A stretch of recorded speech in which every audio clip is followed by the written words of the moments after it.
Naam, mambo vipi msikilizaji wa chaneli ya Ulimbo wa Simulizi. Naitwa Kanban Ahmed. Kama kawaida ninaendelea kutiririka na kutaradadi katika chaneli yetu safi na pendwa ya Ulimbo wa Simulizi. Jina la riwaya ni Ramadhan Karim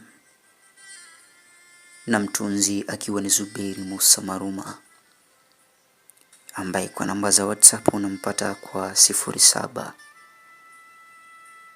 59 42 76 na mwisho ni 53. Mimi ni Kanban Ahmed. Kama kawaida namba zangu ni zile zile na hazijawahi kubadilika. Zinakwenda kwa 07 17 72 21 na mwisho ni 81.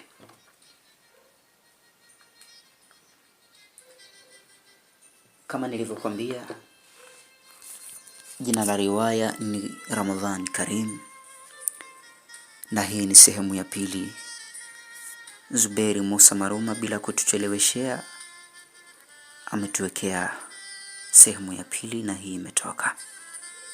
Hii ikiwa ni funga ya 4 ya Ramadhan Karim. Naam. Ikiwa imebaki wiki moja kabla ya kuanza mfungo wa Ramadhani, kijana wa Kiislamu Hamza anaamua kumwacha mpenzi wake aitwaye Mary. Lengo lake ilikuwa ni kuepusha kufanya madhambi ndani ya mwezi mtukufu wa Ramadhani kwa kuishi pamoja hali ya kuwa si wanandoa.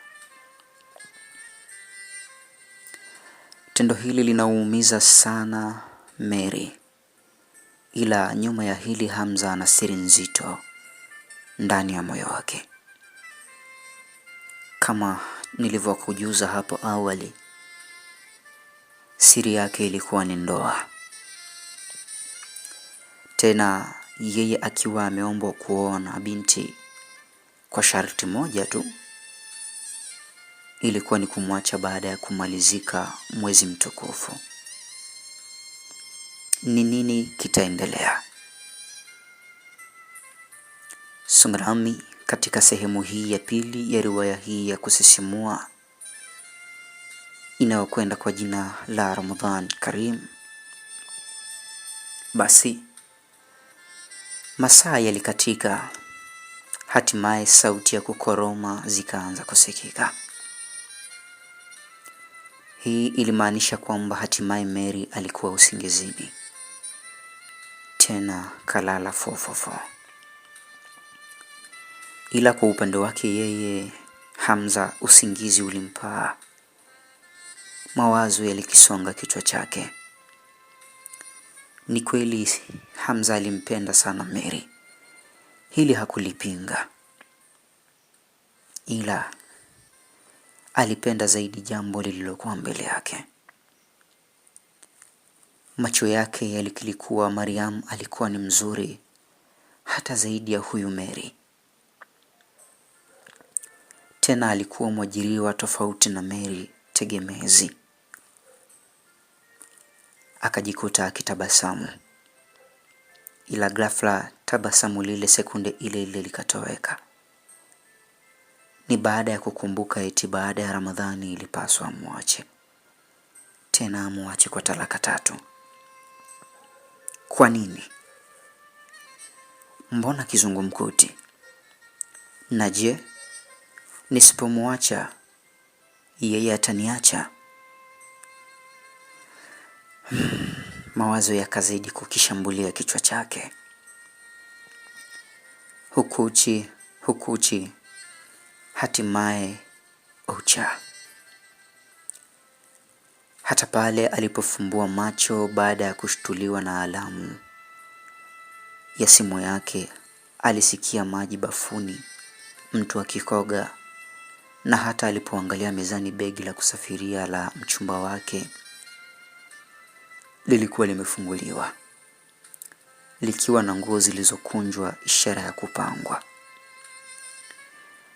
Mary alikuwa hataki utani kabisa na alikuwa tayari kuondoka. Basi Hamza naye akajihamisha kitandani, akakaa kitako na kupiga mwayo mkubwa, ishara ya uchovu.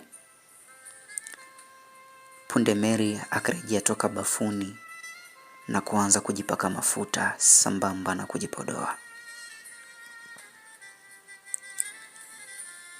Umeamkaje hey.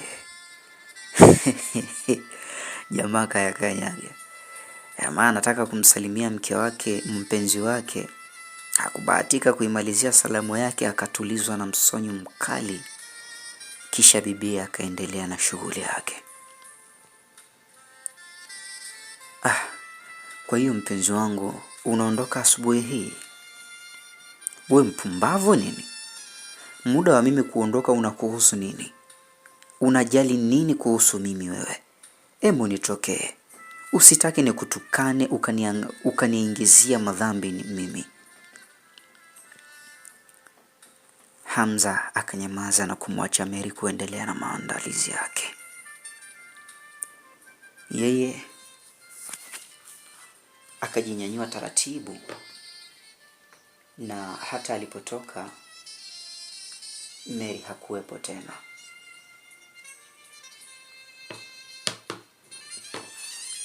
Aliporudi alikuta Mary ameshaondoka. Upande wa pili kwa Mariam, alishtuliwa na mungurumo wa simu yake. Akafungua macho akiwa na kiwewe cha wengi la usingizi. Akaipopua simu yake kutoka pembeni ya kitanda chake na kuangalia alikuwa akipiga. Namba imeseviwa my hub, yaani kipenzi changu. Alhubi mkalia nyongo. Wow. Watu na mapenzi yao bana.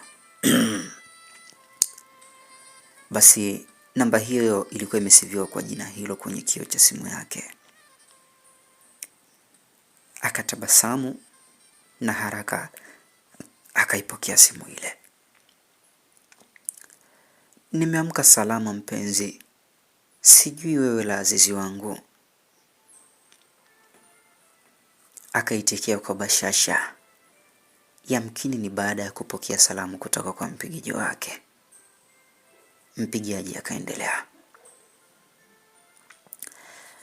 Nimeamka poa mke wangu, japo sio poa sana mpenzi. Sio poa sana? Una nini tena kipenzi changu? Kitanda kikubwa nawe upo mbali. Nakumisi mke wangu. Hivi unajua mwezi ni mrefu, nitaweza kweli kuvumilia? Unabudi kuvumilia mume. Hii ni adhabu ya hasira zako. Umeataka mwenyewe. Hunabudi kuwa na subira. Hata kwenye dini tunaambiwa inna Allaha ma'as sabirin. Mungu yupo na mwenye kusubiri. Jamani mpenzi. Ni kweli mke, lakini ndo mpaka uolewe kweli. Nitaweza kusubiri mpaka uachike. Mpigaji akaendelea kulalamika. Ndo sheria mume, uliniacha kwa talaka 3. Kurudiana nawe ni mpaka niolewe kisha niachike tena. Niachike kwa talaka 3, ndo itaswihi. Wewe kunioa hivyo, acha niolewe Ramadhani. Ramadhani hii kisha tu na wewe unirudie, sawa mpenzi? Nimekuelewa mama mtu, ila je, huyo mumeo atakubali kukuacha baada ya hii Ramadhani? Hatanogiwa na penzi shata utakalompa? Kwa hilo toa hofu. hakuna atakacholamba hapa kwangu. Nitakulindia, utaikuta kama ulivyoiacha. Mariamu, we, ndo mimi huyo mtoto wa kitanga. Huyo mwanaume mwenyewe ushampata? Ndiyo, na kashaingia kwenye mfumo. Mpigaji akanyamaza kwa sekunde kadhaa upande wa pili wa simu. Mfumo gani huo tena?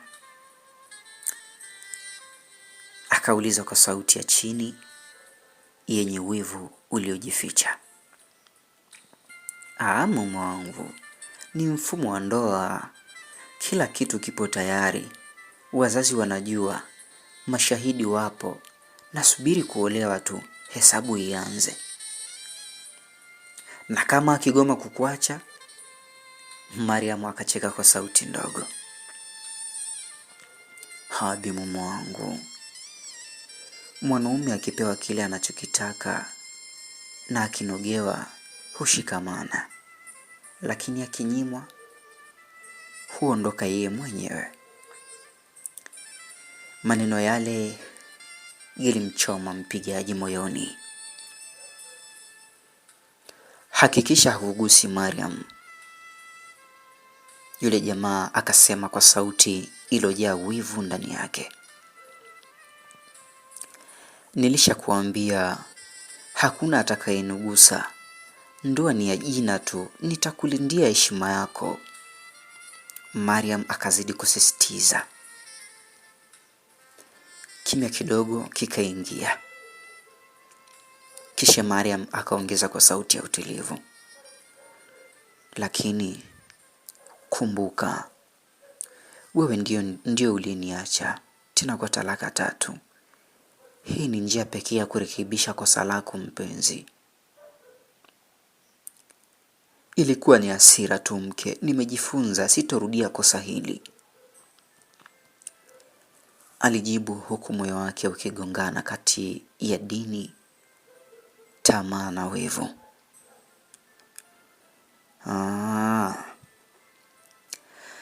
Mwamba bana amekutanishwa na mtoto wa kitanga. Mtoto anajua mapenzi, kwa hana namna zaidi ya kufata utaratibu. Basi Mariamu akasema, ndo ujifunze mume, hasira hasara.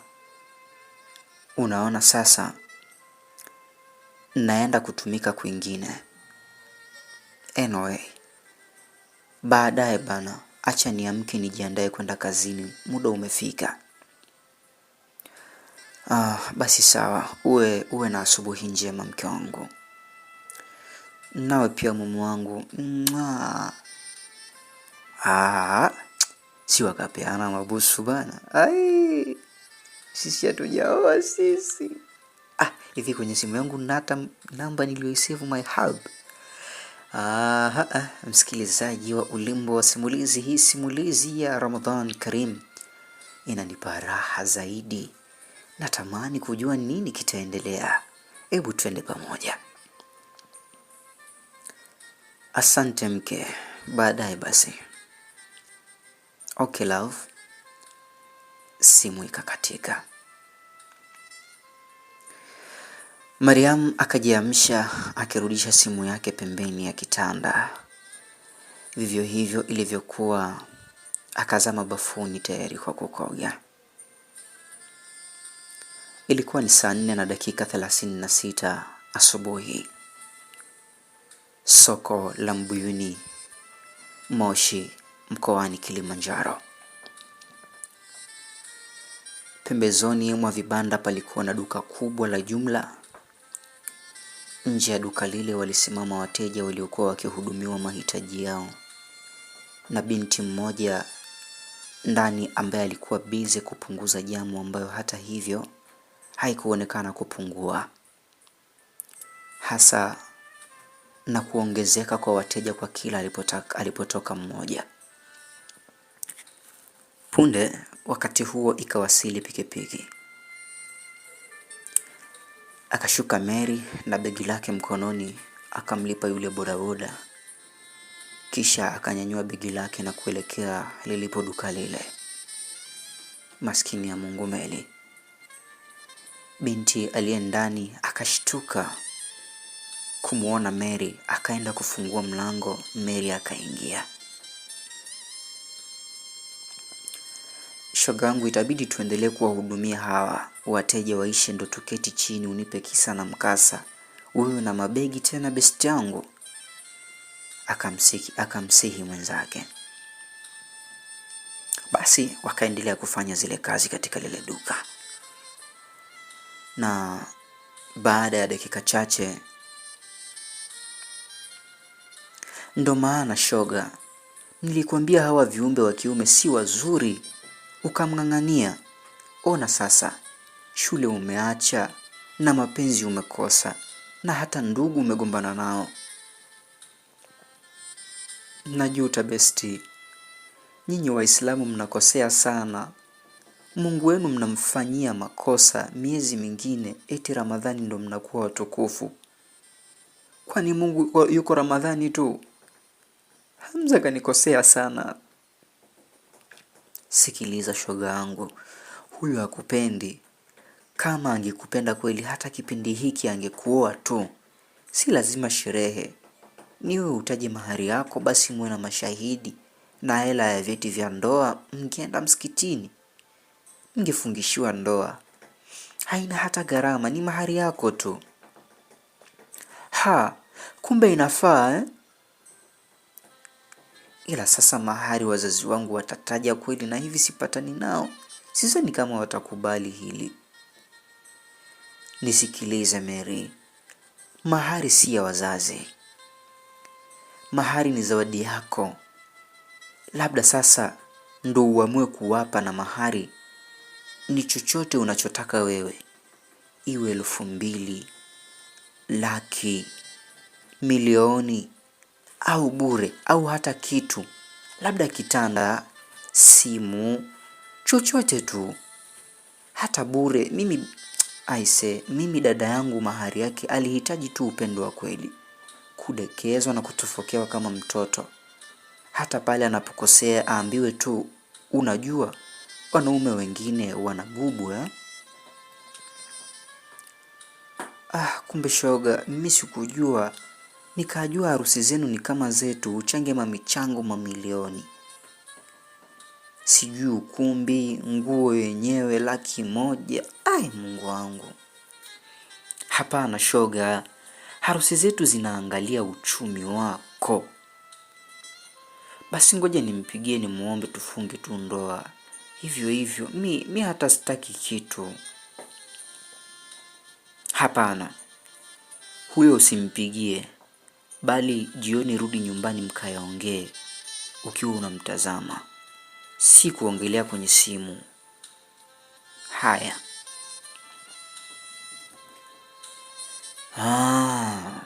Hakika sasa Mary huzuni yote ilitoweka. Furaha ikarejea. Ulikuwa ni mwanga mpya wa uhai wa penzi lake ukachipua. Sasa alihitaji ndoa. Ndoa hata ya mkeka. Jioni akapanga kumsurprise. Waliketi wawili, macho yao yalisemezana zaidi kuliko midomo yao.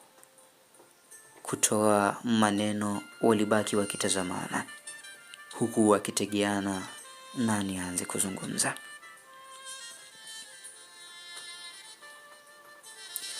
Zai, unajua tuna siku 5 kabla ya kuingia mfungo. Leo natamani ungeenda kulala kwangu. Si unajua na mwezi mzima nitaimisi eti. Hamza akakata ukimya. Hamza we! Sinasikia wewe una mke. Unataka nikakatwe kichwa? Na mke? Eti na mke? Vipi nioe niache mtoto mrembo kama wewe? Hebu twende home ukahakikishe kama sina mke. Basi sawa. Tukitoka kazini saa 11, mimi mgeni wako. Ukanifanya utakavyo kabla tujaingia kifungoni mwezi mrefu eti. Da, hakika Mungu ni mwingi wa huruma, tena mwenye kusamehe. Yanayofanywa na ya siri na ya dhahiri yanatisha. Tunamkosea sana, bado anatupambania.